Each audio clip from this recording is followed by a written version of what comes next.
Hello and welcome back to the question and answer session for our first session of many for this 24-hour live stream for charity, raising money for Gamers Outreach.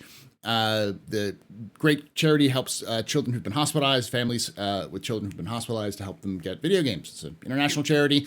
Make sure you check our description below. And if you're watching this live, !charity in the chat. We'll give you a link so you can always donate to that. So, with that being said, let's get started with the question and answers. I'm here with Commander and Nazarus. Commander from Apex Crime Set and Nazarus from the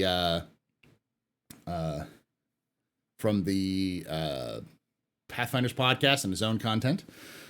So let's start off with, I'm going to pull this one question out because this has been asked by one of my YouTube viewers. Very, very, very, very clear, which is,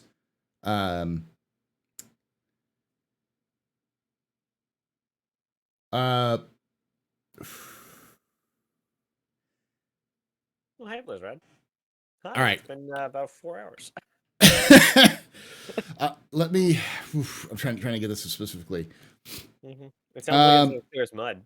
Yeah, well, I'm trying to turn it into a question because I know what the question is. Okay. The question is, why would CIG focus on Squadron as its testing bed instead of the PU, given the fact that players often rip apart CIG's content while they're, they would say, "Oh, this is done," and then players would destroy it, and they have to remake it because they didn't think about this one little thing that players have done in the past.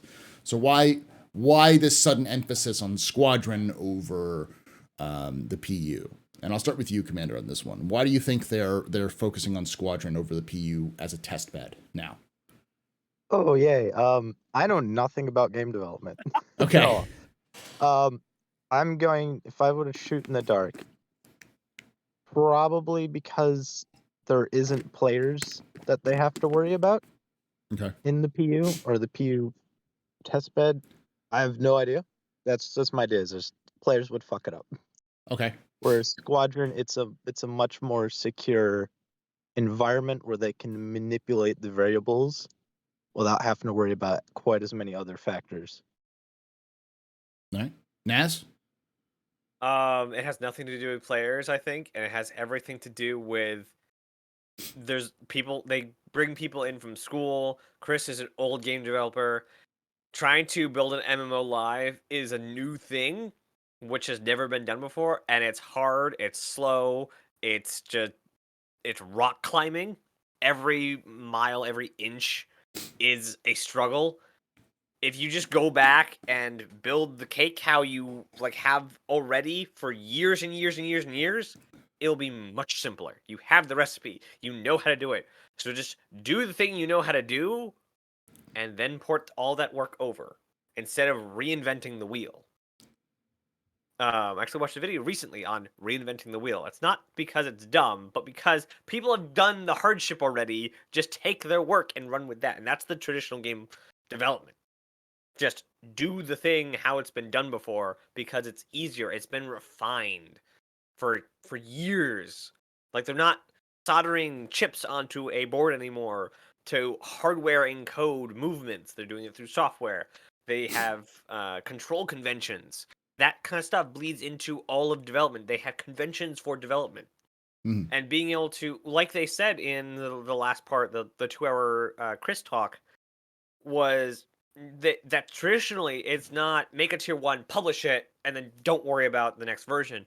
Traditionally, it's have your feature set and build it out holistically. And with most games, or with all traditionally made games, you don't publish any portion of the game. You publish the holistically done, polished gold version of every system that's in the game. So it's a lot easier as a company, as a game development idea, to just develop a offline, canned, work on everything, polish it up, and then release the whole, not the bits. And releasing bits, I don't know if anyone's done any kind of releasing bits of something, but it's hard. Like, we'll release this one not finished thing here, this one not finished thing over here. That doesn't really relate to this, but it will later. But then when you get to that relation thing, you need to go rework the first thing because it doesn't really translate anymore, and that's what they've been running into.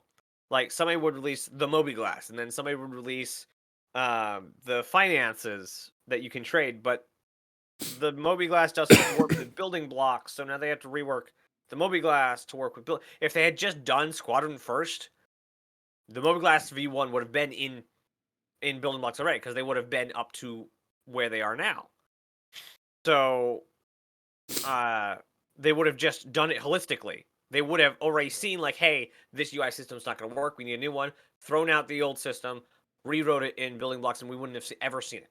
Traditionally, all the stuff that is wrong with Star Citizen is not wrong with Star Citizen. It's just how the sausage is made. We're just seeing it live. And that's why it's taking, because they have thousands of players to also take care of, is why it's taking so long. So I think that it is not, it's because they've like found out that the way that it has been done is actually the better way of doing it. Especially they have a game that they can release with Star Citizen. It's going to be a perpetual releasing. Yeah. I will also add to this, we kind of nailed most of it. I think the other thing to remember is that just because it's a 1.0 doesn't mean it can't be improved. What they want to do is they want to release a system, because they even said that in the conversations, is that they did not want, the way they were doing it piecemeal wasn't working, because they would release something and then they would, go back and say, well, we'll deal with this in a year, or deal with this later. We got this done. Let's keep moving on. And then it would break down. It wouldn't work, because then they have to come back and completely retool the whole thing because they had a new idea later. Now they can sit down and do the entire system at once in one chunk, drop it, test it internally, make sure it works on their end, make sure it works up to their standard, and then release it to us to have us test it. Doesn't mean it's done. Doesn't mean it's the final iteration. It just means that what we're getting is now a 1.0 and not a 0. A tier 1 rather than a tier 0. And they said that before. That's the reason why they're doing it, is because it's going to take them longer to make sure that everything is done in a chunk rather than having piecemealing it out over time. So they still would improve it. That's not the issue, and they still want players to test it, but they need to make sure it works for Squadron first. Like I can't imagine. Can you imagine them doing the push-pull system where it was just like, now instead of standing up, you're now doing the Iron Man pose, and that's it. And then doing the pose, then doing the pose where you're just like, you're putting one hand out, like now you're just doing the spider crawl, and that's it. So like the next update, that's 2 years later. So it's like, that's the kind of thing they would do. So, all right. Let's continue on with the real first question, because that was a question from YouTube.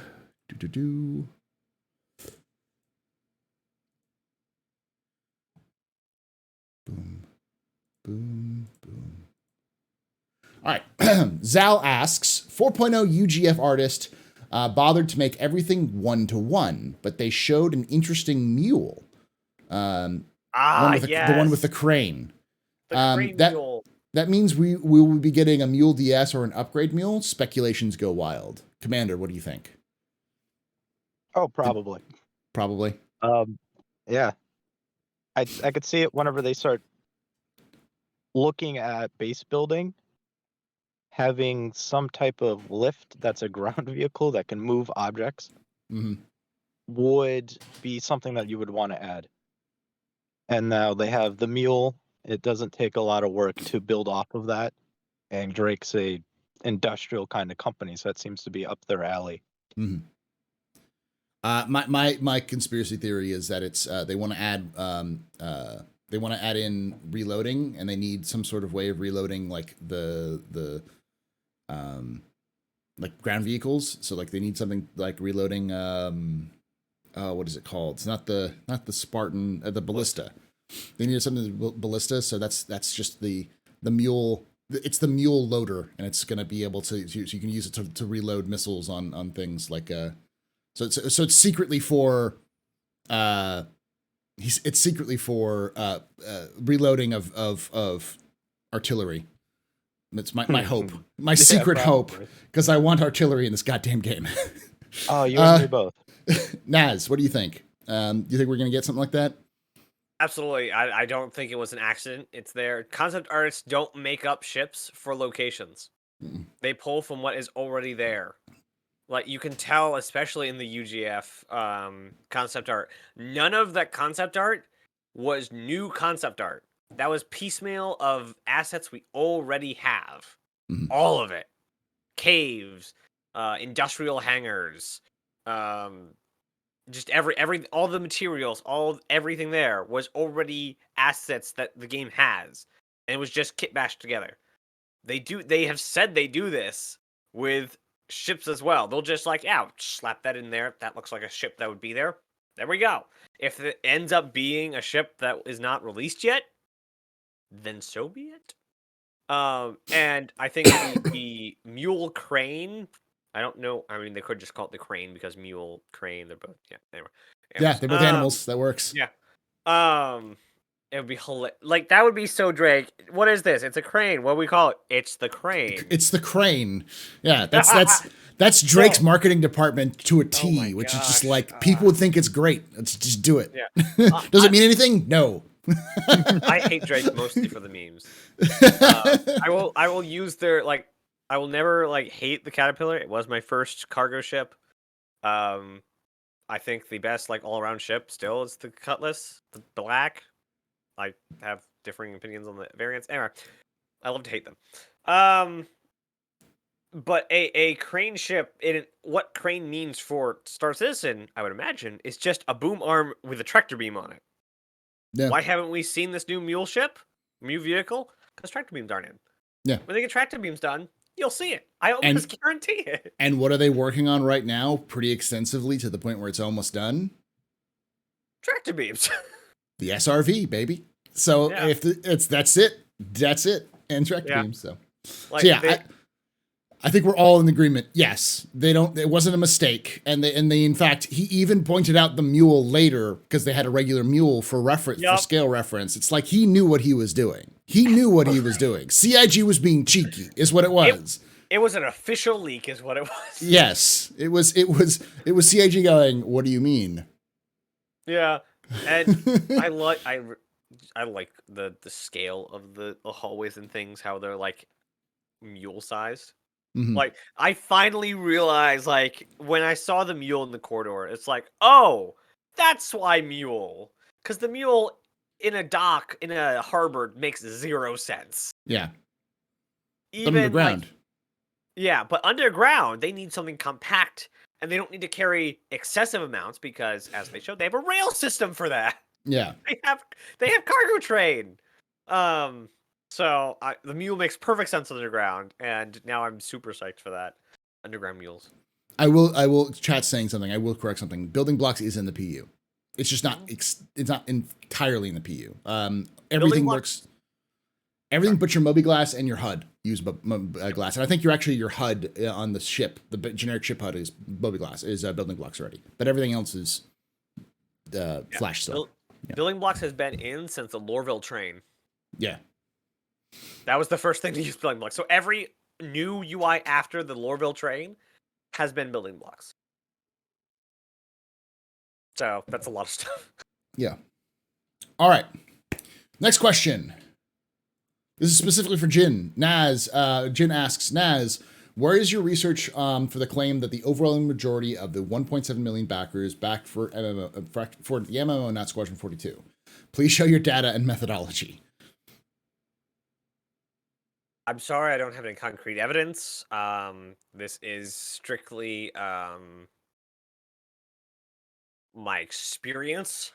I will actually back you up on this and say, the easiest reference is ask any group of Star Citizen. Go to any, and I mean any, chat of Star Citizen streamers and ask about Squadron 42, and I can guarantee you there is a large or a not insignificant number of people who go, "What's Squadron 42?"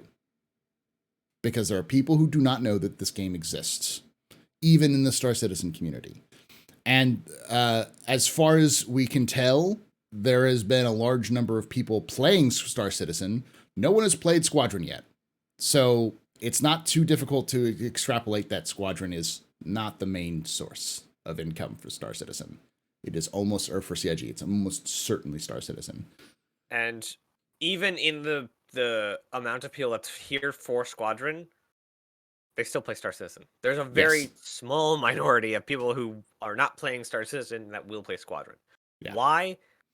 Look at CIG, what the CIG did to the game pack. Yeah. They split it. They split them, and now they cost twice as much for Squadron. It used to be all one. So, yes, I don't have significant data for it. I have technically hearsay for it, but it like I'll get back to you on trying to find concrete data. I will see what I can do. I know it is the fact, and so I will state it as the fact because it is true. I just don't have the empirical evidence to objection here. I don't have the empirical evidence to present to you.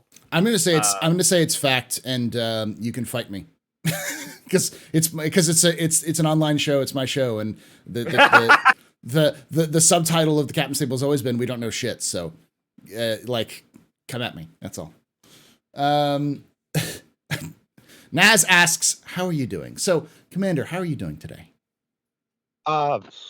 Cold and tired, so good. Cold and tired, so good. Naz.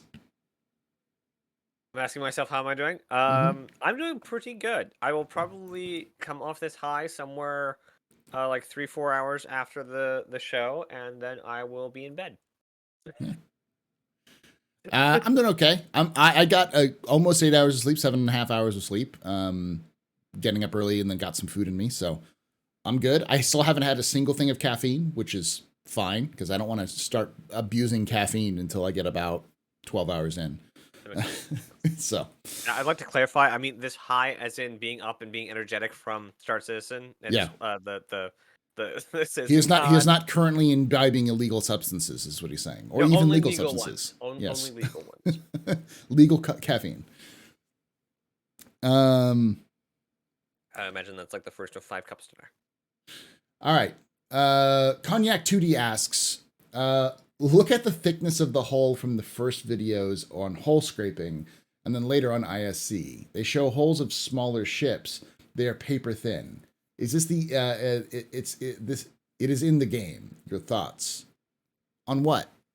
The hulls of... I think I know what he's talking about. When it was an artist representation, it was a armor on a hull, like being shown as having depth to it, but the tech they're using for hull scraping is simply the 2D texture on top of it that they're just making opaque, so it has no technical thickness. It is a infinitely thin layer, so there's nothing there to show how deep the hull armor is, I would imagine. Yeah. Well, if I'm getting that wrong, let me know. Armor is not fully into the game yet, and armor will probably be more ablative than anything. I was using armor incorrectly. I meant the metal on top of that wraps around. Yeah. I mean, I think that's what Cognac is. He just said it's armor. What do you think, Commander? Do you think armor is already in the game with 318? I don't see armor being in the game with 318. I think you're still just going to be hull. Naz, do you think we're going to see armor with 318? They don't have quantum drives, power system. I don't think they're working on armor yet. It's just another variable they don't need right now for balance, for whatever their goal of balance is. Yeah, I think what you're seeing is mostly just a visual representation of the thickness of hulls. Because it makes sense that a bigger ship's going to have thicker hulls because it's got more surface area. So you need to have more structural rigidity. You know, you don't tend to walk around and look at like large ships and say, oh, look, the tiny little thin holes, because it has to hold a lot of weight for like an actual ship or like a plane. Planes tend to be, the larger they get, the heavier they get. So you try to reduce as much, but you still need to keep the structure together. So, and the same thing with anything. you have to get thicker materials to keep things solid because it has to keep itself together. So, all right. But yes, we won't see armor until later. All right. Fishy asks, what ship are you most looking forward to? Start with you there, Commander. The Corsair right now. The Corsair. So much weapons on that thing. That turret glow up though. When the fact you can now move it, it's like, I'm ready to explore Hercules with that. Yeah, exploring caterpillars and Hercules. The old joke about the Corsair is designed to explore strange new worlds and new civilizations inside your cargo hold. What do you think, Naz? What are you looking forward to? Most looking forward to a ship is obviously the Pegasus. I don't want to hear about the Pegasus being dead. Don't want to hear it. As far as like Star, it's not dead actually. They officially said it's not dead because they've mentioned it since then. So it's been revived from the grave. Yay! So. I now have a zombie ship to be looking for. As far as like a Star Citizen announced ship that we know is going into Star Citizen is Star Citizen focused.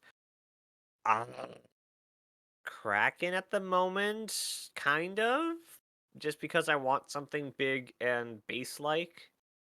But that like it wavers like so far. I think Hull C in like the immediate future, but Hull C is just my moneymaker. It's not like the thing I'm most looking forward to. It's what I want to make money to play other parts of the game. Well, it's done, apparently. According to the last update, it's finished. Sweet. So 318, probably. Probably not 318. Pegasus in Squadron 42 Episode 2. That's what they said. Yes, they've said it in the past, and there's been all the references to it. I don't know if we'll see the Pegasus as it was. I can almost guarantee you it's going to change. Oh, no. Look at the original Kickstarter Bangle to our Bangle now. Yeah. Apply the same generational leap on the Pegasus. Well, I think we're also going to see a completely different structure to the Pegasus. I don't think the Pegasus. You think they redesign the entire shape? Oh yeah, I've seen that leak for Squadron 42, and I think the mini Bengals that are in that video are the Pegasus. I really hope not. That looks so dumb. It looks great. It looks like somebody gave a nose job to a Bengal. It looks so bad. Which is exactly what you do for a stripped down light carrier. You take a super carrier and you make it smaller. You take a cargo ship and turn it into a carrier. That's what you do. All right. For me, I'm looking forward to the Corsair. I got that ship when it was on concept. It was like, I love this idea. It's great little 1 to 4 person ship. It has beds and cargo areas, and I love Drake, so it's perfect. And knowing Drake, it's going to go fast in a straight line, which is all I really care about for that. So my only gripe, my biggest gripe, I'll call that my biggest gripe about the Corsair is that just because of where it's been developed in the stream of time, it'll just be better than most other ships, just because everything they've learned in previous ships is going to be applied to the Corsair. So it's just going to be the best, most up-to-date, most polished ship that comes out. Yeah. I'm ready to stop seeing it. All right. Elwalk asks, and I'll ask you this one first, Naz. Was there any hint of how many patches between 3.18 and 4.0? No, there wasn't. There was. It will take as many as it takes. Like, Commander, your thoughts? I mean, there's no hints. I feel like my gut wants to say a year, maybe a year and a half more to go. Oh. But that's based off of nothing. Yeah. We know of at least one. CIG's officially said one, which is 3.19. We don't know when 3.19 is coming out. We don't know what it is. My similar feeling, my gut, and based off of past experiences with CIG, is that we're likely going to see a 3.18 or 3.18 to 3.19, and 3.19 may or may not make it to the end of the year. And then they're going to do another patch after 3.19. like a 320, where it's like just catching the things that they wanted to do in 319. And then they'll plan for a 4.0, but the 4.0 will take a little bit too long because they just don't quite have everything dialed down like they need to. So they'll extend that 4.0 from summer to fall. And so we'll get a like a 320.2 for like around Invictus, and then we'll get like a long testing patch. We won't even get a summer patch. We'll get 4.0 in the end. That's my personal feeling based off of how CIG is currently run 317 to 317.3 and the current like trajectory that they're going for. But we could be wrong. So would you like to see them kind of cut work on putting out more patches to focus on 4.0, or would you rather them keep 4.0 on a separate branch longer to have more substantial interim patches between 318 and 4.0? I prefer them to just do a 316 or was 316 3 or 263, the 263, where they like, this is a solid patch. We've got a good content. We'll release more events as we go. And then we're going to work on 4.0 to get 4.0 at a state where it releases it's good. Because that's the thing about 4.0 is that 4.0 can't just be, here's Pyro half finished with no reputation system and a couple of different, like just what we have with Stanton, but Pyro. That would be a terrible addition. It has to be the quanta leap, as I should say. It has to be a quanta leap for 4.0 to make it a valuable addition to the game. It's just my opinion. What do you think, Commander? I have no problems waiting. I think they should take as long as they need to make it as fleshed out as possible. To build off of Paul, like I say, a lot of people in the two orgs I play with have dropped Star Citizen until 4.0 comes out. Oh, wow. And I think the only way we can retain them when they come back is if 4.0 is a serious milestone in quality and quantity of content than what we've had in previous patches. 4.0 is going to be a miss, though. Anyway, I definitely am on board. Like, I would not mind at all. In fact, I'd prefer it. As I've said, I would much rather them do much more traditional development on Star Citizen than normal. I would not mind at all them just doing 319 because we've said 319, but after that, we're not giving you another patch till 4.0. Just, this is our hurrah. We're going to get the 319.1 for all the updates that, finished polishing, all the bars that didn't finish before 19. That's your stuff. We'll give you updates as we go, but now we're on to 4.0, and we will give you 4.0 as soon as we can.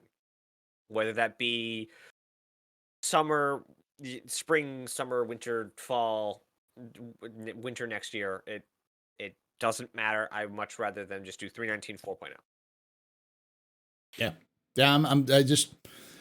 I think most people are just like, hey, 4.0. And I think the most people would be okay with them going, yes, this is yes, you gave us a patch that's solid, that's not super buggy, maybe still gonna have some bugs, but like as solid as they could make it. And then if them saying, here you go, we'll come back with 4.0, we'll give you constant updates on 4.0. It's going to be a while. I think more people would be okay with that. The key would be, though, is that CIG would have to be communicative about that, which they are very bad at. They're good at communication, or better at communication than they used to be, and they're better than most companies at communication. But the problem with something like that is you have to explain that in dumb terms, and people who don't read monthly report terms, which is the majority of the community. I think the next best company that I can point to would be Coffee Stain with Satisfactory. And even them, they're like, they only do as much communication as solid planning. Yeah. Like, hey, this is our solid plan. It's in place. This is what we're giving you. And when they need to take time to figure out what the next solid plan is, they'll say, hey, we're actually planning. We'll give you more information when it's solid. Bye. They don't like, this is our ideas, this is how we're approaching things. That doesn't happen. So Star Citizen should always be commended for how open they are, because they are open more than every other studio I've ever seen. Yeah. Even though they get so much hate for all the stuff they show. They could be better, but, that's just life. All right, next question comes from Jock Cop, who asks, would you like the Keynote mission playthrough to return, or do you think it was better without it? Commander, do you think it was did you miss the Keynote mission, gameplay? Yeah, I would like to see more of that. Okay. Sneak peeks at like the really far distant targets, just so people are engaged in the community, can get an idea of what to expect as the game gets developed, 7 years from now, what the end state should look like. It's really important as a community to keep the morale high with the players as well, to be like, this is what we're waiting for, instead of, oh, they're doing tractor beams. Okay. Naz. Yeah, I completely agree with everything Commander said. In my opinion, citizencon has 3 parts. You have the community part, which we'll talk more about in a second.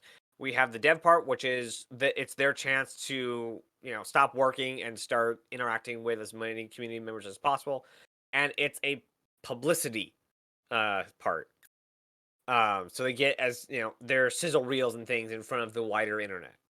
As far as the community goes, I think they lost focus, and I've only just realized this like 3 seconds ago. Lost focus on what CitizenCon should be, in my opinion. It's not a weekly update. Weekly updates are weekly updates. ISCs are your weekly updates. That's where you get like what's coming in the next little while. CitizenCon is this is what we're building. This is the dream, the hope. This is the big idea that you're all behind. Not this is what's coming in the next year, and you could have watched this, on your local ISC. This is like let's pull the company together and let's show them how we are. Yeah. Like I think there should have been some sort of 10-minute something about Squadron. There should have been like the first panel should have been a fly through showcase of Pyro, not a God mode editor fly through. This is not, it's not the weekly update, and I understand why they did it this year. I understand, because they weren't able to go full force on their thing, and they should have been planning sooner, and they just kind of got caught in between in person, not in person, and they also like, okay, fine, since it's gonna be so hard to just figure everything out, we'll just do this thing, and we'll just let people work on 3.18 4.0. So I understand. I actually went into it more pessimistic coming out of it. I actually liked it much better than I thought I would. But absolutely that, and I would even say going farther than the last 2 keynotes go, and show us the staged version of everything working. Show us what you're trying to accomplish. Yeah, so you both you and Commander like saying you do want it back because you want to see what is the goal, what is the end state that you believe, and to a degree, I think that's a good idea, and I think that would probably be a better if they couched it as that. That was the problem in the past, is that the sandworm was presented as if this was soon, not this is what's going to happen in the future. And that's why people still meme the sandworm, being like, oh, where's your sandworm? Where's the sandworm? All these other games have sandworms. You don't have a sandworm. Ha ha ha ha ha. It'll come in with not Pyro. With Lear. What's this? Lear. Yeah, we'll come in with Lear. Which is still years away. I will never go to Lear. No, I do. I am oh, not. don't! I'm it's not Space going... Australia. Lear is Space Australia. Everything there is going to kill you between the cult. Emus with the stupid cult. Yeah, there's cults, there's sandworms that prevent you from building anything, so there are less sandworms and more graboids, and then they have sand nomads which will kill you for things. Like they're April Fools when they're working on Lear. Needs to be someone riding a sandworm. Ride the worm, Muad'Dib. Oh my gosh! Are there spiders? Yes. Yes, there's and also I have arachnophobia. And there's also the blind Oni crab, which is that thing, that floating Metroid thing, which is originally from Lear, which is that eats everything, and it's filled with hydrogen thinking gas. that's originally from Lear. I don't Yeah. understand how you just like soak up lore and just have it on Because hand because I everywhere. because my brain is got rot in it. It's got a disgusting disease, and I don't know why it sticks in there. Like all of that's fine. Ask me my multiplication tables, I have no idea. Like just nothing. But this I know. Random bits of history facts and lore bits is easy. Everything else. All right. Next question. Oh wait, I asked my question. I actually don't like the keynote because I personally think that it's a waste of. It sets bad expectations. But the way y'all couched it as an idea of like this is where we're going in the distant future, like a legitimate, what is it called? Like vertical slice, like a legitimate, like something you would see at a GDC or at a Gamescom or at a not GDC, but a Gamescom or like an E3, con, right? Like a convention, like something you would see, like them showing off, like, hey, this is what we want to have. It's not like this is a pre-alpha footage. It's like this is the planned goal. Yeah, it's staged. Yeah, it looks weird, but that's the point. It's mocked up to look like what it's going to be. And we know CIG well enough, and everyone knows CIG well enough, that if they say, this is what we're going to be, it's going to be that. Like, it's not like, oh, we're going to get close to that. It's like, no, CIG is going to go down to the nuts and bolts and probably improve upon that because they don't have investors, so they don't have to wait. They don't have like, oh, we got to get this done in 3 years. It's like, we'll take as long as we can to get that done. So that might be a little bit better for like the whole, to give people like this is the goal, this is the end goal. And I think especially next year would be a great time for that because they'll have they'll have jump points, they'll probably have the new systems in, so they could easily start showing off things like multi-system gameplay, bounty hunting stuff, more reputation-based stuff, like show off gameplay as it would be in like what they want to see in beta and beyond would be interesting. I don't know if any CIG devs are in, but I just got a great idea for a keynote for next year. You start the keynote with like 6 to like 16 different screens on screen, and everyone will eventually interact, and you just zoom into one of them and watch their camera for like a couple minutes, and you zoom back out and then zoom into another one just to show the breadth of Star Citizen. And you keep zooming out and zooming into these different things and people doing different things. And every clip will include one interaction between the two screens. So it's like everyone do like a miner, a salvager, explorer, a pirate, hunter. Yeah. So explorer, like just someone in a cave, someone in a city, just all these different screens doing different things, and there's just like hop, skip, and jump between all of them as you go between like pyro, maybe even throw in like a specific planet of the next system or next landing zone, something, and just weave a thread of narrative through all of these screens.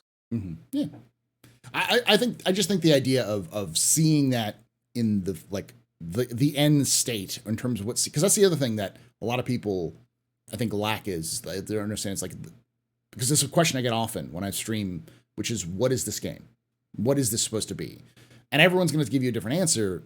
But if CIG just was to show us this is the game we want, then I think more people would be like, oh, I get it. This is the concept that you're going for, rather than just like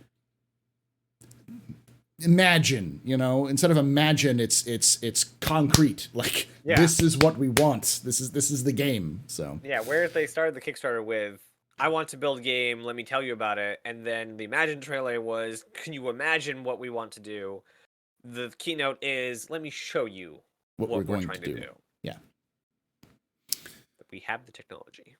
All right. Next question comes from Outlaw Knight Zero, who did donate $20 to the charity. So thank you, Outlaw Knight. Given his letter and appearance at CitizenCon, do you think we'll see more of Chris Roberts going into and throughout the year? Elwalk asks something similar as well. Like, do you want CR back? Kind of question. He also asked like, how many times you start daydreaming during the final panel? I actually started sleeping during the final panel, to be honest. The not panel. It's, and don't take this the wrong way, and I don't know if Chris actually will ever watch this, because I know he watches the content, not my content, but just content sometimes. This isn't a comment on Chris, because they had to explain it in the way they did, because they were trying to explain it in a way to be over-explain it, so that if, because even as Jared explained, I can see the Kotaku article now, like, they know they're being put under a microscope by everything. By the community, by the media, by the gaming community as a whole. They need to be very careful about what they say, because people will take things the wrong way. So I was asleep because this could have been an email. This could have been show these clips off, separately. And I think people will do that. Like, I'm sure Board Gamer and Super Mac Bros and all of the other news channels out there and Tomato and such will take these clips, make it simple. These are the systems you're going to be put in. This is how it's going to work, and then show these clips. And they'll do it in a 5 to 10 minute format. They'll take that 2 hours and condense it into 10 minutes. Which is fine. That's what we do as content creators in general. But I think that was the problem. Is it's just like, like I said on Pathfinders, I think Jared, his entire idea for that last bit was just, people have been begging for just, let me hear Chris's voice, let me see his face, let me soak up the presence that is the CEO, the chairman, Chris Roberts, the idea. And so, like with a lot of stuff they did for the CitizenCon was, here's what you've been asking for in all of its horrible, unfiltered glory. So there was no reining in, there was no nothing. This was just, you guys have been begging for this, so there it is.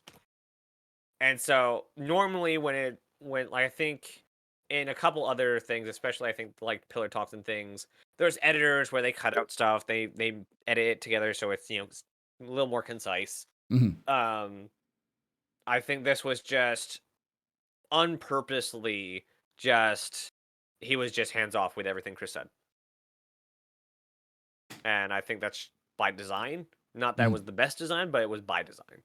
So the main question that was being asked other than that as well was, do you want to see more Chris Roberts?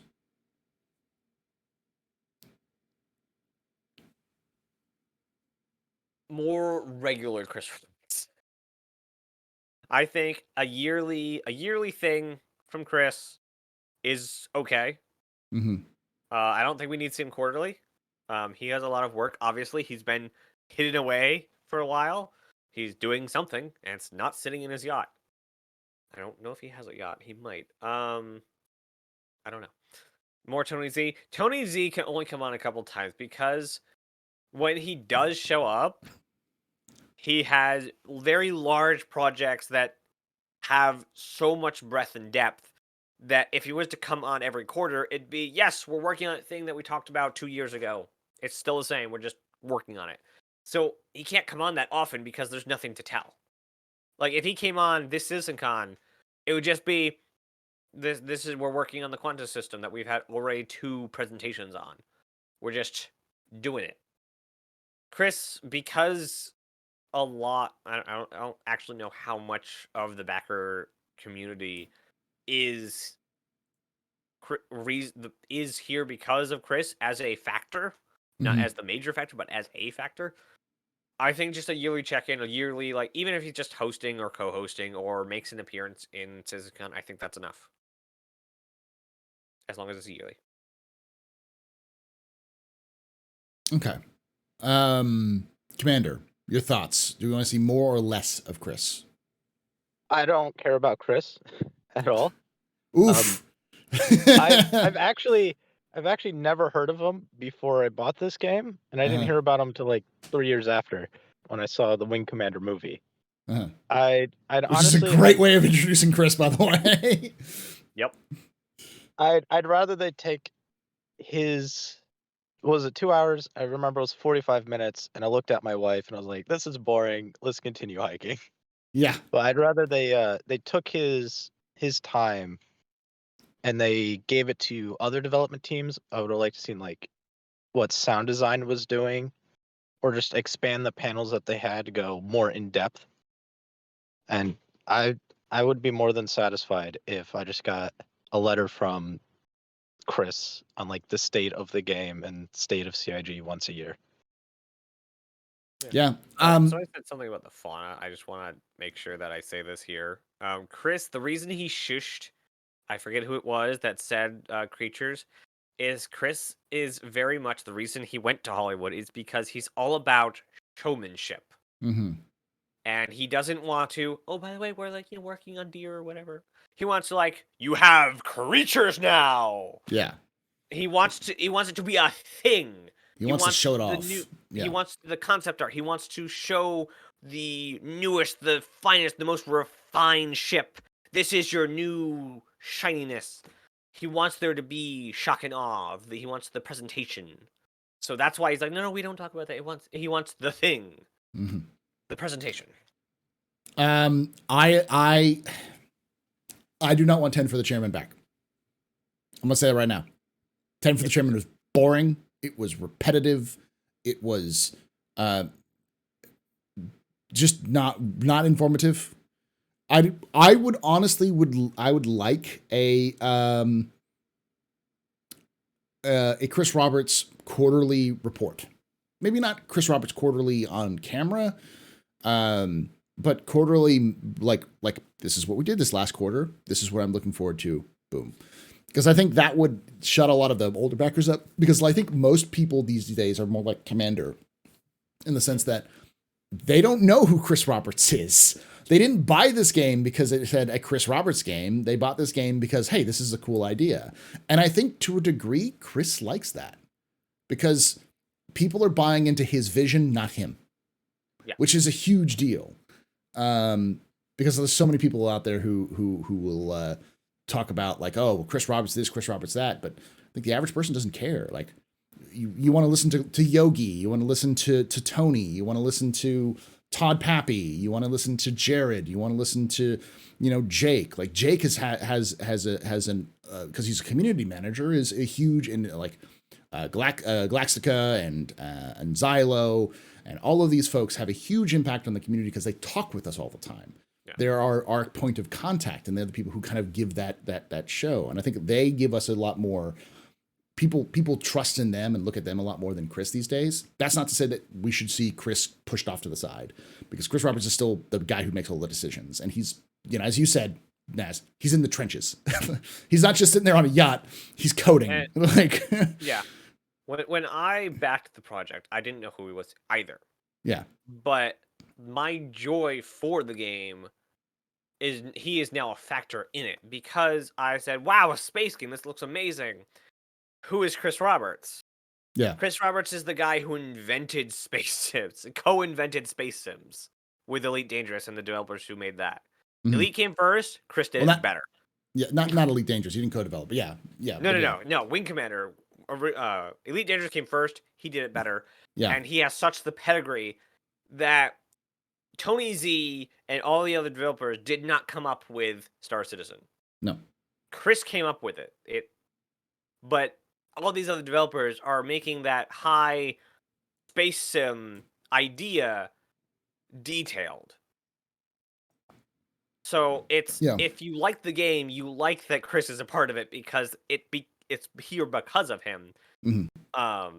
So I draw a lot of joy from the fact, or the factor, one of the factors that he is part of it because of his pedigree. Yeah. I would say that maybe what they used to do was nice, which was the quarter, the at the end, the last ISC or SCL at the end of the year, end of the quarter, was sit down with like Todd Pappy or Chris Roberts. I think doing that would be good if you could get Chris on time to do that. If you couldn't, then getting Chris, a letter from Chris would be nice. It's just, it's a nice thing to have, just to see, hey, this is the CEO and the founder. This is all the things they're going to do. So, am I frozen? No, you're not. I'm not good. Okay, I saw Naz move his face a little bit. It's like, okay, good. But yeah, so I think that tackles both of those questions. All right, Zal asks, what what does Commander think about what should be changed or added to promote actual piracy gameplay and get away from the station camping, for example? So, Commander, your thoughts on what needs to promote actual piracy? Okay. Something that defines shipping lanes more than a start point and an end point. Like if there was safe space, like cleared space, and you would jump between those and you get to, like, I don't know, go faster or something than normal, but you had to stay in this tiny little lane. That would help a lot with piracy. Right now, the Mantis sucks. Mm-hmm. So you have to, I think you get 20 kilometers to try to snag something. So having this defined lane that you can park along with your Mantis to pull ships out would be really helpful. And my second thought was some type of like Star Citizen's equivalent of a submarine. And if you think about it, a submarine sits under the ocean, but its whole idea is not be detected, but scan for other ships and other submarines. Where if we had, or let me rephrase this. So like a Star Citizen equivalent would be a ship that either can loiter in quantum or has a sensor kit capable of detecting things that are in quantum and able to actively target stuff to pull them out of quantum instead of just having a Mantis and waiting all day and hoping you bag something. Something that allows you to actively hunt ships in the middle of quantum. Okay. I'm going to agree with you on the trade lanes thing, but I think that's also going to be something they'll do with AI. I think it's one of those things they'll set down with AI, like they'll have like beacons or something like that set aside. I don't know if it'll be faster space, but it'll just be like, hey, this is the set aside for faster travel between planets or whatever. So, I mean, it's how quantum is designed. Yeah, but so it makes sense to have for, we have roads for a reason. Like they exist for a reason because it's faster and cleared, so you can drive cars between locations. You need to have something the equivalent of quanta roads where you can see on a map, like this is the area that's been cleared or continues to be cleared. And also sets up players like other non-piracy jobs. Like you want to be a pirate, you want to be a bounty hunter. There's likely going to be some pirates on that road. You want to be a salvager. Well, your job is to go to that area and clear the wrecks out of the road, pull them out of the side, and with your SRV, pull them out, and then start churning them up and get them to go. And if you're a trader, these areas are cleared; they're patrolled by security. So like anyone who goes down these roads is a little bit safer, but they still have the risk of pirates, and so pirates can still kind of anticipate those sort of things. So, yeah. I like this. Space is huge, right? Yeah. So ports are the only thing right now that condense the player base into a few locations. Shipping lanes will, for game function, will actually dramatically reduce the size of the space. So you're more likely to run into players in the middle of nowhere. Yeah, some way of forcing players together. I think that's in general like where CIG is moving as well, with things like Olisar and how it's working. So, all right, let's move to the next question. Elwalk asks, why does Commander hate vowels and only like some consonants? Because I don't know English. In all serious, I live in Japan. I speak Japanese 90% of my day, and then the 8 hours I'm working, I'm primarily speaking Chinese. So the amount of English I use is when I'm on the captain's table. You should just answer every question in Japanese then. Well, that would be rude. I don't want to leave Paul out. I would enjoy it. He's in Japan. That if it's rude, it means don't do it. That's generally the rule of thumb. Yes, and Yogi did send an update to the forums. I did see that. We'll talk about that here in a moment. I'll talk about that at the end. But next question comes from Cognac2D, who asks, will you be scared to push-pull outside a space station without a jetpack? Yes, but I'm going to do it anyways, because that sounds fun. For those of you who didn't catch it, and this is a very important thing to watch, towards that in that interspiced between that 2 hour of Chris talking, they showed a lot of new tech off, including push pull, which works. It's in game. It's maybe not finished, but it's in game. And the idea is that your player will, when you won't have jetpacks, like you won't have maneuvering thrusters on all your armor. You'll have to get specific maneuvering thruster packs to EVA. You may have just enough fuel on your suits, if like your EVA suits, to have a little bit of movement, but most of it's going to have to be with push and pull. And they showed off where instead of doing the stand upright EVA action like we do now, it's now more like the NASA style. They call it the Iron Man, but it looks like what you see in NASA when they push and move through like the station. You'll see them kind of their arms to the side, behind the legs behind them as they go forward, that sort of thing. You can grab onto things, any surface you can touch, you can grab onto. I'm sure they haven't shown a lot of the details but like one of the things that I can imagine is if you're going too fast towards a target, and you don't have an actual like a handhold or like a ladder you can grab, you're just going to bounce off the target rather than slow down. Or your character's going to try to slow down by grabbing on, and it won't arrest the momentum, and so you're going to have to like somehow slow yourself down without that stuff. Which is why you have things like the tractor beam attachment, which is also designed for you to grab on and arrest your movement as you're moving in space, so you can kind of like slow yourself down while grabbing onto a target. So that's what the multi-tool is for. That's really what it was originally designed for. So, and I don't know if the question was like more, does it work in other environments other than stations? Yes, it's dynamic. It's contextual, procedural. The question is more, would you be scared to push and pull away from a station without a jetpack? Oh, absolutely. That's the point of it.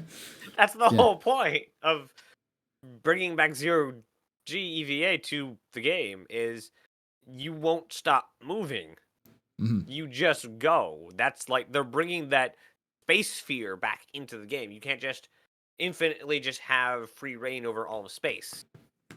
So just like you bring your medical gun every time you go into a bunker, unless you're people who just decide to just bum rush bunkers for some reason, when you go to space, you're going to want to carry a multi-tool because of the tractor beam. Mm-hmm. Yeah. And I think we didn't see a lot of inertia in the demo, which is the thing. And I think that's why they're like, it's not ready yet.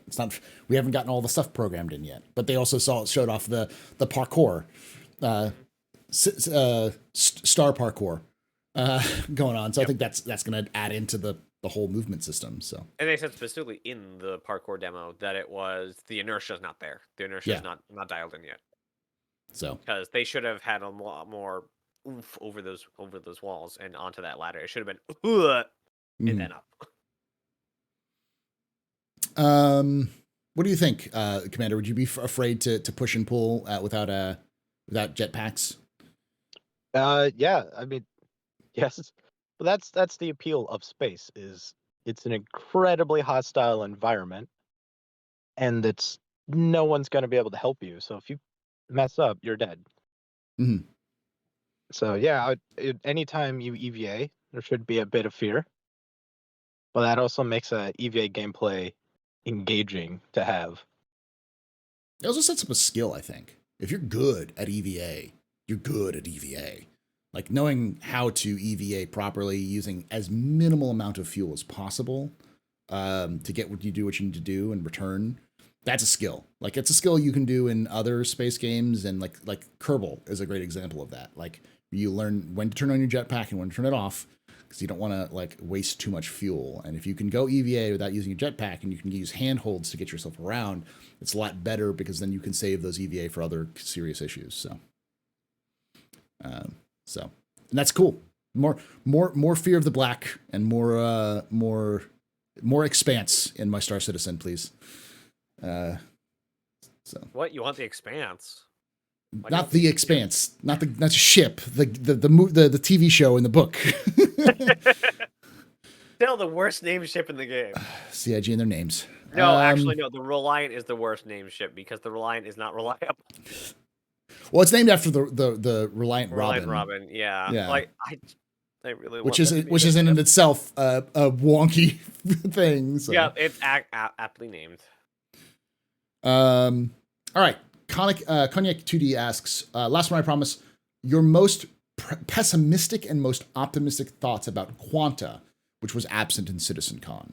Commander, what are your thoughts on this? Because I know Naz is going to go on for like 20 minutes. All right, I'll keep mine short. My most pessimistic thought is that it's really far down the line, but not seeing it also made me think that, they'd rather take that time to work on it instead of just saying, here's the same thing that we showed you 2 years ago. Okay. Naz? Most pessimistic, they're not going to get the scale they want, and so it will fall short of the universe economy simulation, the like almost like real life mirror that they've wanted. Optimistic, it's they're almost done. They're getting it done. Like they've achieved, like with the 300,000 or so Quanta they showed last time in Stanton, multiplied over systems, it will be an economy game. I don't have much to say on it except like it's where it is the background on which you play your space sim. Mm-hmm. So it gives the rest of the universe context, where a landing zone gives like wild lines and people moving about, and MP schedules give life to a location. Economy gives the reason and the background for it, the setting for the story. Pessimistic, it wasn't there. Optimistic, they said Tony Z's trying to cram stuff in. So like for 318. So they're still working on it. It's still going. It's just, it seems like people are like, oh, well, where's Quanta? Because we got the initial Quanta in 317. It's like, yeah, we got it in 317. It's now 318. Like, it's been a patch. Like, that's it. Been a patch. It's been literally a patch since they've added Quanta into the game. So maybe 316 was when it was added, but I think it was 317. But it's been a long patch for 317, but it's still, that's why they're waiting for 318. So hopefully we'll see some stuff in 318 and then 319 going forward. So yeah, virtual AI, which is my favorite feature of Quanta, it ends in November. So okay. I'm excited for the server meshing version. All right, we're gonna have to rapid fire some of this because we're coming up at the end here. We've got about 10 minutes left. Jen and Tonic asks, 0G push pull opens the door to Sadaball. Yes, in fact, Sadaball was referenced in the 2 hour, like the new Mobile Glass. Yeah, there was in the new Mobile Glass, there was one of the questions with Sadaball Watch Night. So okay. And also there's now a Arena Commander feature team. So after Theaters of War, the thing that people think don't exist, it still exists. Yeah. There's a good chance. Well, I imagine there's at least a chance that Sadaball could be the next thing they work on. I can imagine that once they get Theaters of War out, Sadaball will be 2 people who are fucking around on the team in their own time and making it a month. It's a pretty simple move ball into goal. Like that's it. And they've been waiting for the push and pull. With all the concept art, they have the UI cards to do the goals. Yeah. So. Yep. Done. Question asks, I know it's important as we're tangible gameplay out, but why aren't we seeing life signs of a 600i Starfarer reworks? Because they're not done yet. Like, they haven't even started. Because they're focusing on the Corsair and the Vulture and what was the other one that they've been working on? The Steve, so it's just they just haven't, and the BMM, that's the big one. So there's just a lot of other work that's going on, and those teams are already swamped with work. So those are in the plans, they're in the pipeline, but it's just not to that point yet. That's all. If you want to ask why the 600i rework hasn't happened, ask why the doors on the Caterpillar don't work. So it's a slippery slope. It'll be done eventually.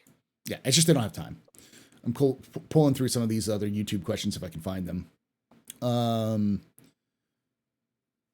not sure if you have asked this, but what do you think about the changes on the flight system / master mode?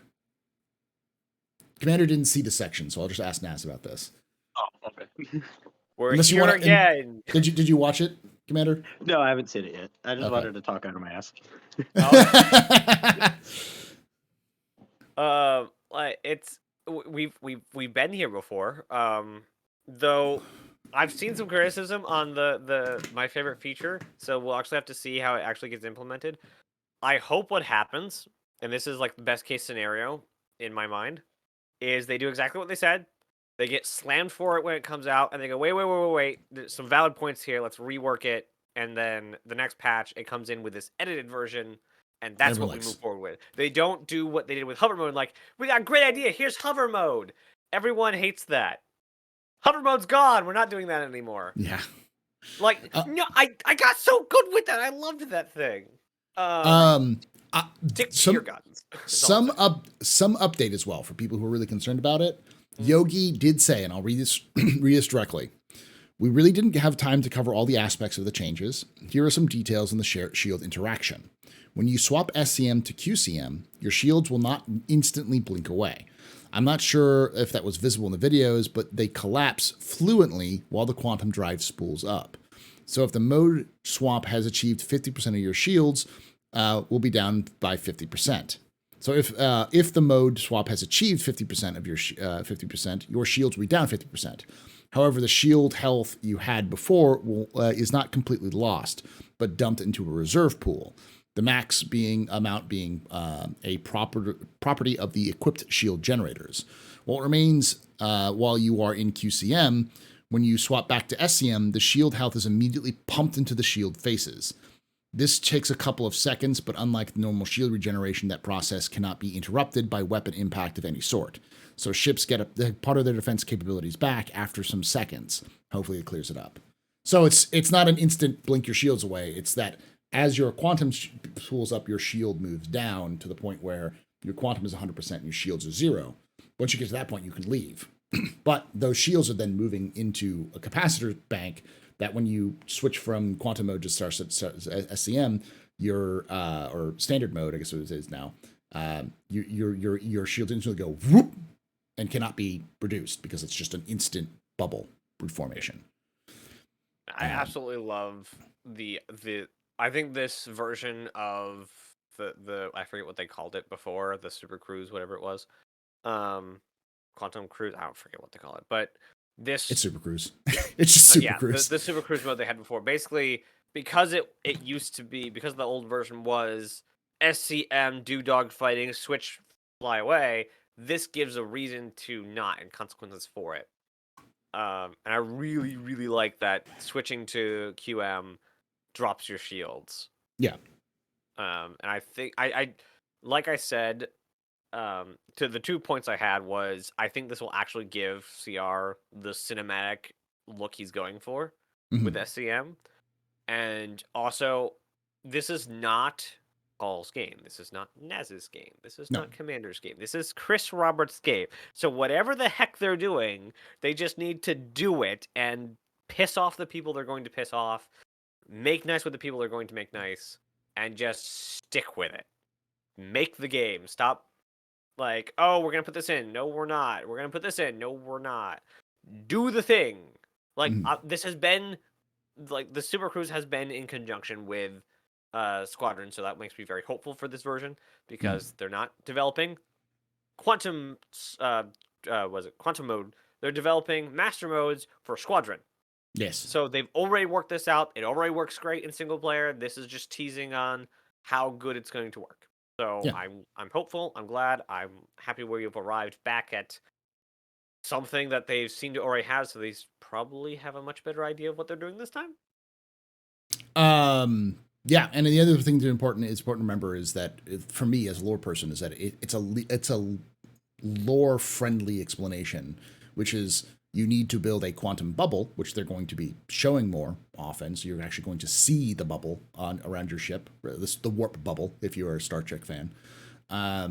And as a result, your shields need to go down because they interact with the bubble. So they don't work well together. So you have to turn your shields off in order for the bubble to go up.